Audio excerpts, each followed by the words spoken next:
So the first chapter is distortion, starting with the earliest fuzz pedals and then going through to boosters and more modern distortions as well. So the first pedal we're going to use is the Erupter Fuzzface. This is a mini version.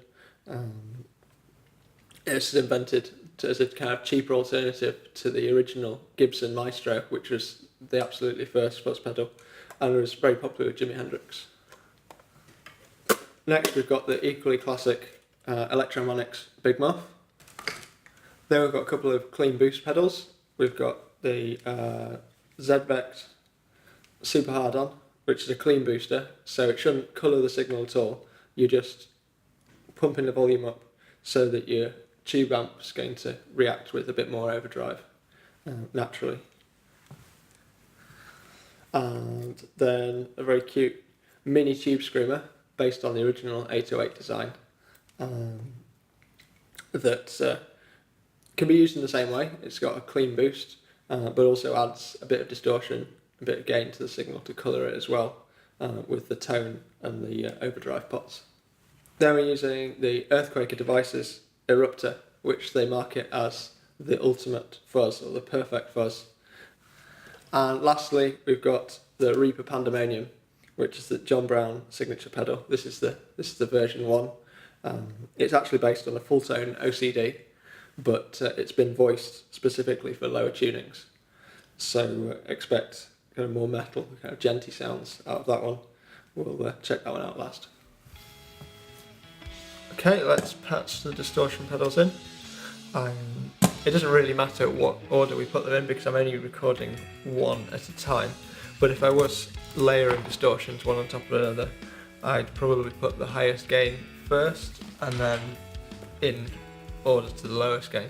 But like I said, it doesn't really matter for this example.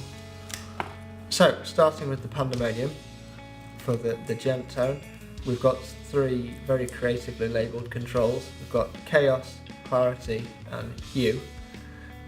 The Chaos refers to the gain or the distortion level, Clarity is volume, and Hue is tone.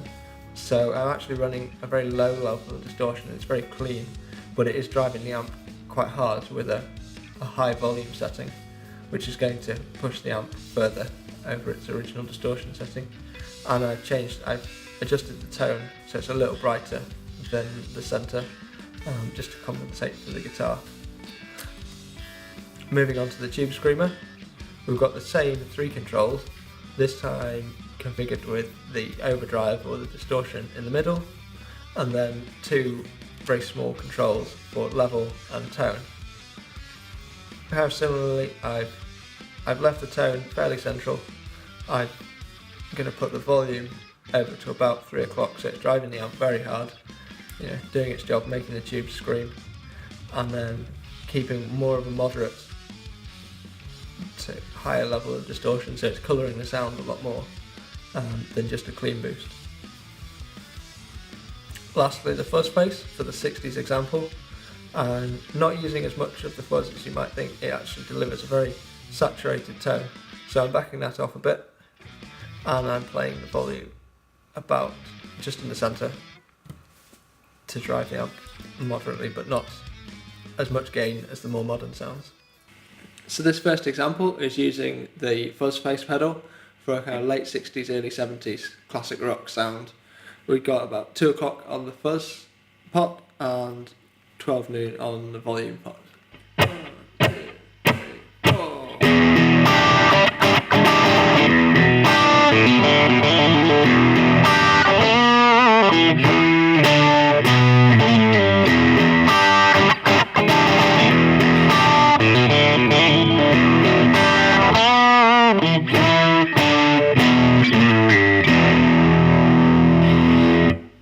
So for this next example, which is a metal style solo, I've already set up a distorted rhythm tone on the amp, but it sounds a little thin for single notes.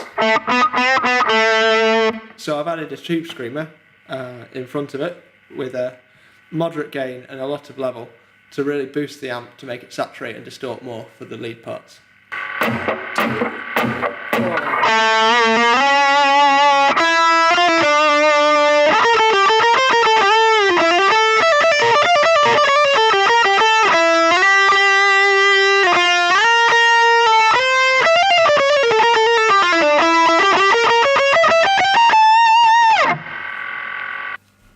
So our third example from the distortion chapter is a kind of modern gent type riff, using the Reaper Pandemonium pedal with the gain kept quite low and the level high again to drive the amp, which has got a little bit of its own distortion dialed in as well.